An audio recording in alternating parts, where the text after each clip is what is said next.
సెక్రటరీలు మా మాట వినట్లే, పని చెప్తే రూల్స్ పేరుతో కొర్రీలు పెడుతున్నారు, మేం పంపే ఫైల్స్ను కనీసం చూడట్లే, వాళ్లకు తెలిసిన వాళ్ళవి త్వరగా క్లియర్ చేస్తున్నారు. ముఖ్యమంత్రి రేవంత్ రెడ్డికి మెజారిటీ మంత్రులు కంప్లైంట్ చేస్తున్నారట. ట్రాన్స్ఫర్ చేసి కొత్త వారిని నియమించాలి అని అప్పీల్ చేస్తున్నారట.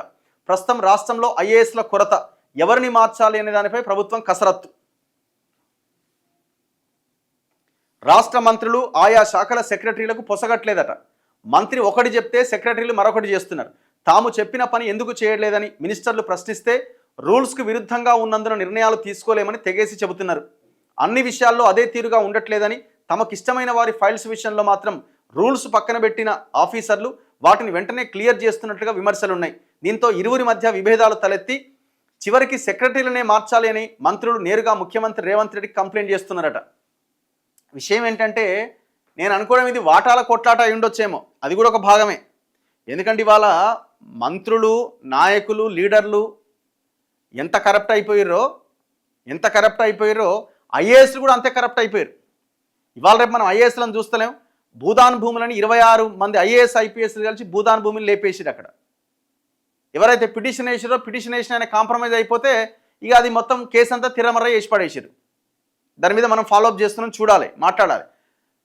అంటే అట్లా ఆ రకంగా ఇవాళ తెలంగాణలో ఉన్న ఐఏఎస్లు, తెలంగాణలో పనిచేసిన ఐఏఎస్లు మొన్న 10 ఏళ్ల దగ్గర నుంచి విపరీతమైన కరప్షన్కి పాల్పడ్డారు.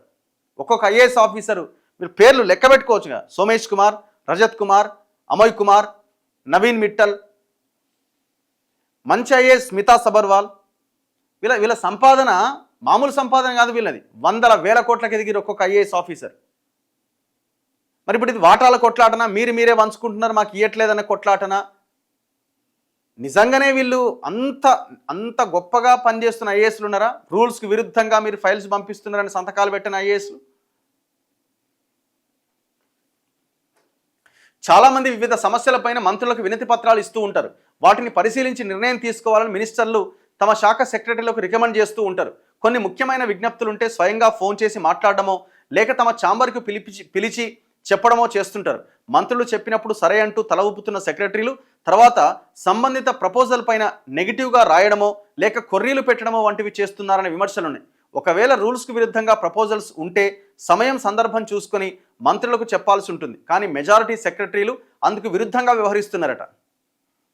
మరి విరుద్ధంగా వ్యవహరించడం అంటే ఇంకొకటి కూడా అయి ఉండొచ్చు.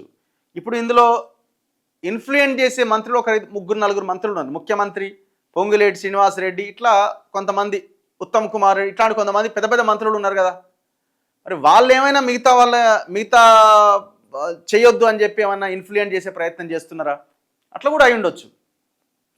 మంత్రుల మధ్య కొట్లాట అయి ఉండొచ్చు, వాటాల కొట్లాట అయి ఉండొచ్చు.